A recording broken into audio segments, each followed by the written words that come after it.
Brothers in Arms, Chapter 7. Mazeka piloted his Swamp Strider through the outskirts of Karda Nui. It had taken too much time to get the directions to this place from Tobduck, and more time to retrieve his vehicle from Daxia. Mata Nui only knew what kind of trouble Vultraz could have caused in the meantime. The Strider moved quickly across the murky water. Magnetic force from the tips of its legs kept it aloft a few inches above the surface of the swamp. Now and then, a tentacle, or something worse, would emerge from the muck and try to grab the vehicle, and Mazeka would have to deal with it.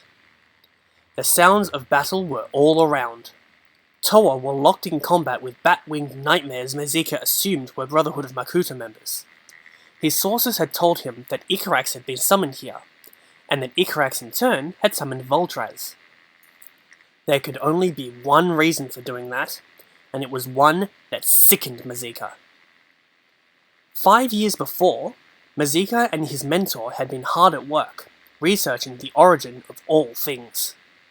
Everyone knew about the great beings and the great spirit Mata Nui, but how much was myth, and how much fact? The two were determined to find out. Although they were nowhere near close to learning all there was to know, they had discovered much, including one dread secret: the origin of the Makuta.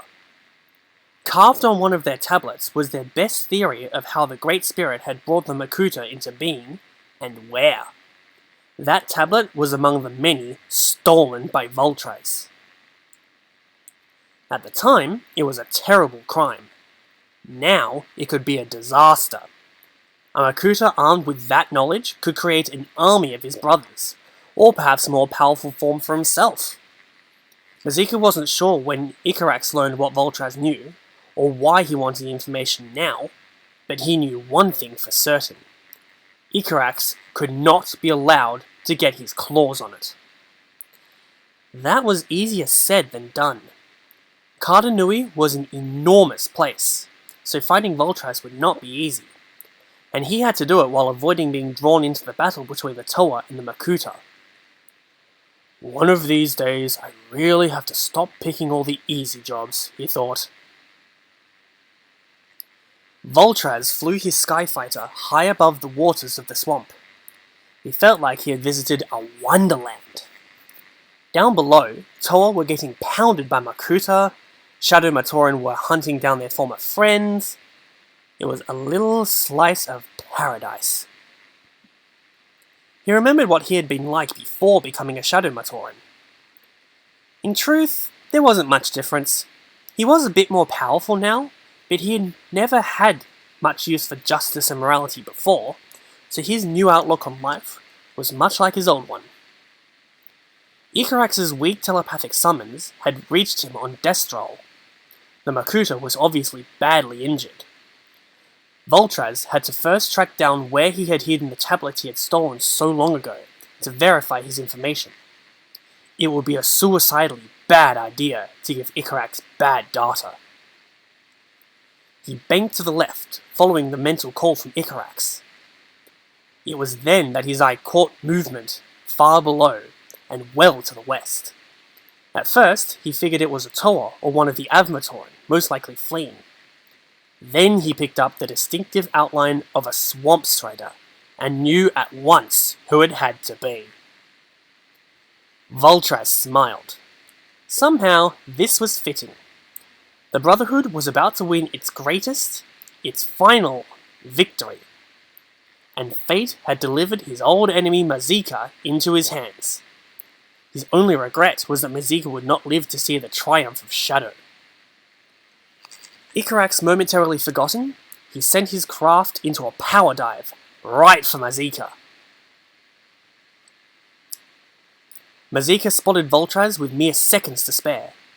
The Skyfighter was flying low over the water now, on a collision course with the Swamp Strider.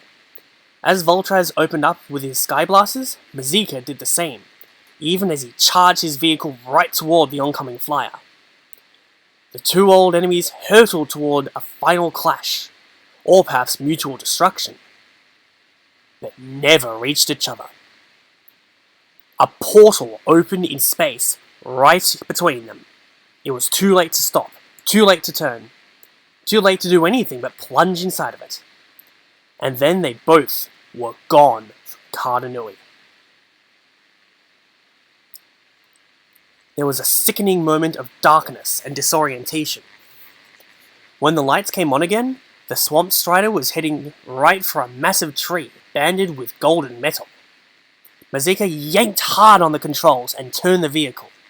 Thrown off balance, it toppled over. He jumped clear just in time. Not far away, Vultraz found himself headed for what looked like a lake.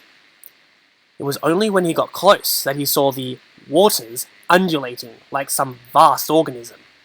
Seconds later, shards of razor-sharp crystal flew from the depths of the pseudo-lake, slicing pieces off the Skyfighter. Knocked out of control, the vehicle went into a spin. Vultraz leapt off just before it hit the surface of what he now believed to be a creature. The instant the vehicle made contact, it transformed into sheer energy and disappeared. Vultraz, clinging to a tree branch, said, "Well, that was weird." Mazeka turned at the sound of someone approaching through the woods. He was surprised to see a Av-Matoran emerge, followed by a tower of water.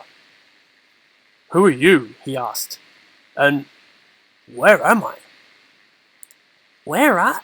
the Av-Matoran said, then laughed.